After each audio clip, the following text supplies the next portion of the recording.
So IMU'S powers were just revealed and everything we know about Elbaf is officially in question. Last night we got the text leaks for chapter 1150, so we are officially in spoiler territory. So this is your spoiler alert, let's get to it. So chapter 1150 picks up right where we left off with IMU taking over Gunko's body. And it seems that this chapter begins with IMU, again in Gunko's body, unleashing a massive Conqueror's Haki wave on Elbaf that knocks out some giants and all the kids. Now this reveals that IMU has Conqueror's Haki, which I mean, we could have all pretty much guessed, but it's nice to know. And the fact that IMU is able to use Conqueror's Haki from God knows how far away on an entire continent is literally insane. I feel like of all the Conqueror's Haki users we've seen, Shanks could probably pull that off, and maybe Luffy if he's motivated. I think we saw him do something kind of similar in Wano, but that just sounds like a crazy feat, because don't forget, she's controlling, I call IMU a she. I know we technically don't know if it's a she or he yet, but I'm gonna refer to IMU as she. She's technically controlling Gunko from who knows where at this point. Wow, wherever, somewhere. All we know is it's not Elbaf. So to be able to pull off a Conqueror's Haki feat from that far away with someone who we're not even totally sure if has Conqueror's Haki. Do we know if Gunko has Conqueror's Haki? Let me know in the comments. Maybe I'm forgetting or maybe I'm missing something. So for her to basically use a puppet to pull off Conqueror's Haki is insane. Dory, Broggy, and the giant pirates are able to withstand the Conqueror's Haki attack, and they go to attack IMU, but IMU pulls out this magic book that allows her to summon this assortment or array of knives. And while shooting these knives at the pirates, she's able to slice Broggy's arm. Now, mind you, while this is happening, we get a point of view into Gunko's body of what IMU looks like, and IMU has this full-blown, almost characterized, cartoony demon form with the bad wings and the pointy tail and all that. One Piece is officially going darker than I ever imagined it could. I mean, the Celestial Dragons and the way they treat people always kind of told us, okay, One Piece has a really dark side, and we've seen those aspects, but with the final villain being the literal embodiment of the devil,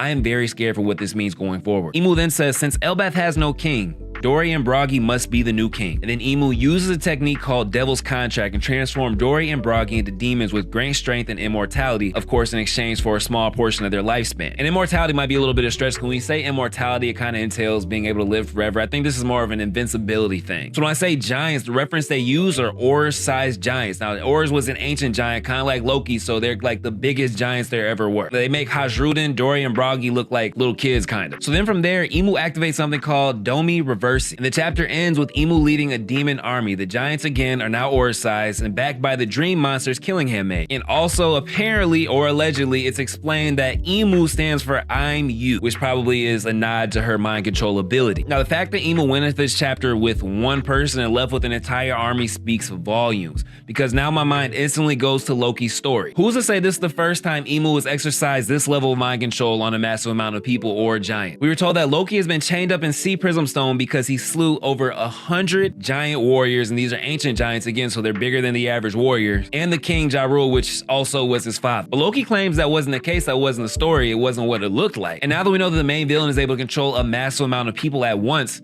that story's starting to sound like it checks out. And it's funny because the more we learn about what's going on in One Piece, it's like a domino effect. So first we learn about the abilities IMU has, so now we're like, okay, that means Loki probably isn't evil. So when that domino falls down, it makes me think of the poneglyph that Frankie found in Elbaf. And on the left side of the poneglyph, the part that tells the future, or that's a premonition of what's to come, you see the sun god, Nika, or in this case is gonna be Luffy, and on his left shoulder is Loki, or an ancient giant looking creature. You can tell by the horns. And honestly, when you think about it, we should have known all along, because Luffy has always been really friendly with Loki for seemingly no reason. He heard this crazy story about him slaughtering his own people and his father, yet he was still buddy-buddy with him. Even after Loki kind of threatened to kill him and destroy the village, even though it was a fake threat, he was just doing that to see if he could kind of escape and pass out somewhere. Luffy still treated him like one of his crew. Luffy shared his meat with him.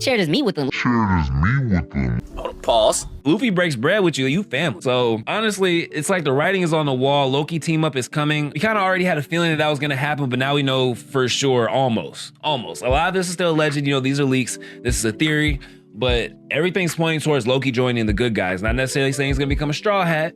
I mean, I would love him to become a Straw Hat, but I don't think the Thousand Sunny has that enough space for an ancient giant. So that's something to think about. And it's really crazy the way the story is shaping up. Luffy is the embodiment of freedom. IMU has the ability to control people's minds, which means IMU is the embodiment of control, which those are directly opposing forces, which means Oda is cooking something special with the ending of One Piece. I've been telling us for a while, One Piece is ending.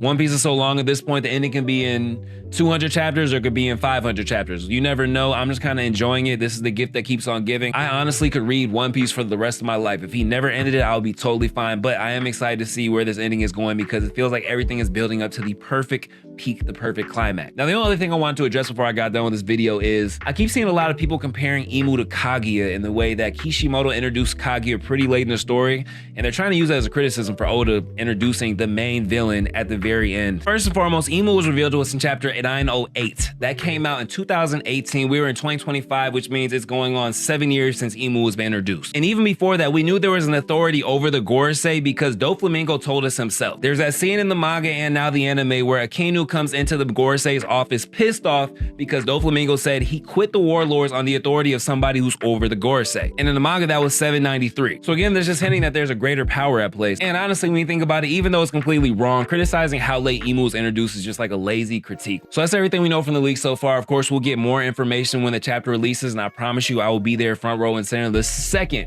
it hits the Shonen Jump app. So make sure you like this video, subscribe to the page, hit the noti bell, and also while you're there, make sure you let me know in the comments, what are you excited for? Did I miss anything in this video? I'll be honest, for the last few years, I've been wondering how Oda could come up with a character who could rival the likes of Madara and Aizen from Bleach. And honestly, I think he's onto something with this Imu guy.